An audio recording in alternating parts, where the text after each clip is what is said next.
No primeiro exemplo, tem-se um bloco de massa M no chão com uma resistência e uma mola de constante elástica K.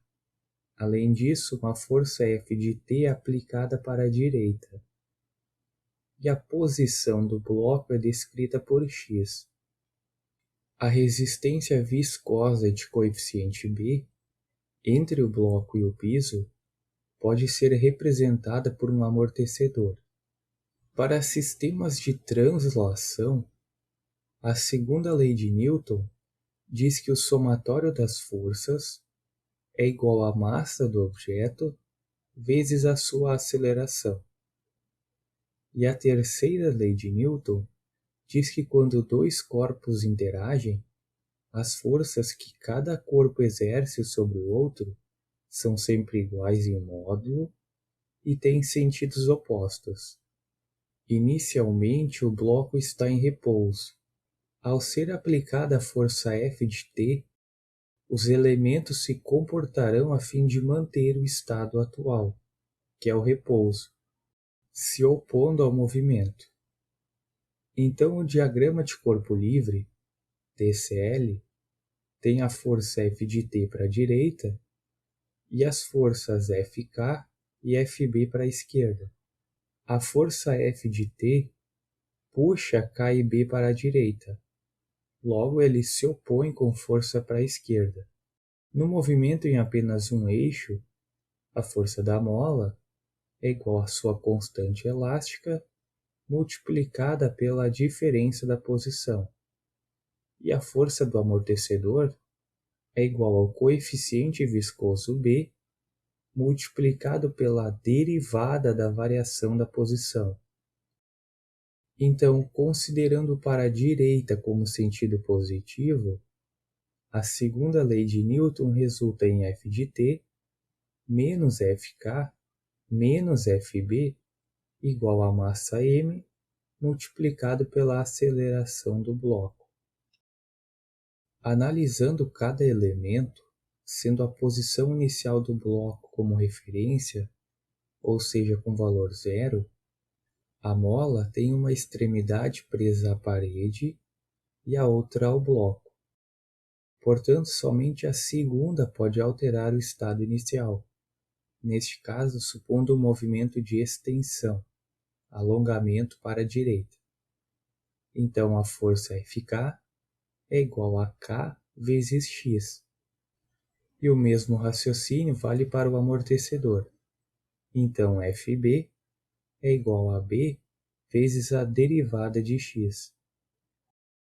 Substituindo na segunda lei de Newton, lembrando que a aceleração é a derivada segunda da posição, e suprimindo o indicativo de domínio do tempo t, f de t menos kx menos b vezes a derivada de x é igual a m vezes a derivada segunda de x. Portanto, m vezes a derivada segunda de x mais b vezes a derivada de x mais kx é igual a f de t. O próximo exemplo tem dois blocos, sendo a mola K1 conectada em ambos. Já o atrito B1 atua individualmente no bloco de massa M1 e o atrito B2 no bloco de massa M2. A análise iniciará pelo bloco de massa M1, o qual é considerado em repouso. Ao ser aplicada a força F de T, os elementos do sistema se comportarão a fim de manter o estado atual, que é o repouso se opondo ao movimento. Então, no diagrama de corpo livre, tem F de T para a direita, Fk1 e Fb1 para a esquerda. Como a mola K1 tem uma extremidade presa ao bloco de massa M1 e a outra ao bloco de massa M2, a sua força depende das duas posições.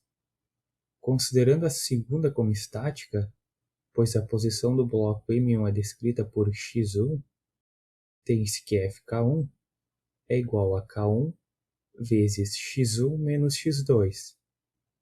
E a força de atrito, Fb1, é igual a B1 vezes a derivada de x1.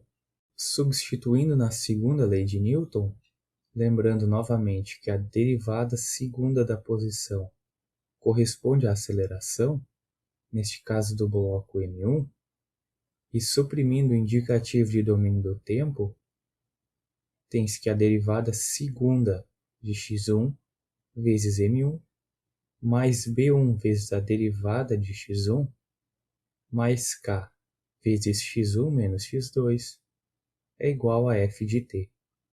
Agora, analisando o segundo bloco, tem-se fk1 para a direita e fk2 e fb2 para a esquerda.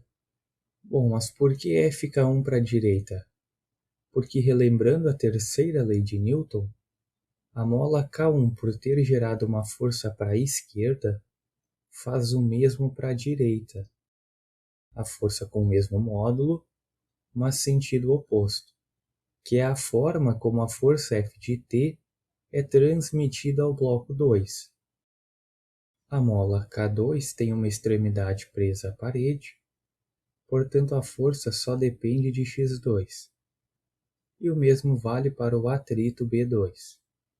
Então, substituindo na segunda lei de Newton, tem-se que K1 vezes x1 menos x2 menos K2 vezes x2 menos B2 vezes a derivada de x2 é igual a m2 vezes a derivada segunda de x2.